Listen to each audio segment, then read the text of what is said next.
Noong Hunyo, nagdagdag ang Google Translate ng 5 bagong wika sa ating bansa: Bicol, Hiligaynon, Kapampangan, Pangasinan at Waray. Malaking pag-unlad ito mula sa 3 wika na dati nilang sinusuportan: Pilipino, Tagalog, Cebuano at Ilocano. Ang pagdagdag na ito ay may maraming benepisyo. Pinadali nito ang komunikasyon sa pagitan ng mga kapwa nagsasalita at tumutulong sa pagpapanatili ng kanilang kultura, nagbubukas ito ng mga oportunidad sa negosyo, at nagpapalawag ng access sa edukasyon at impormasyon.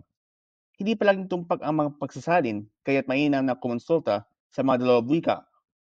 Maaaring makinabang ang local media industry sa pag-unlad nito, lalo na ngayong buwan ng wika. Isipin mo, posible na ngayon magkaroon ng dubbed Asian novela sa CLTV 36 na hindi Taglish dahil na ang isang Kapampangan dub ay kanya-kanya na sa kanilang mga daliri. Ano sa palagay mo? I-comment mo na at kita-kits sa susunod.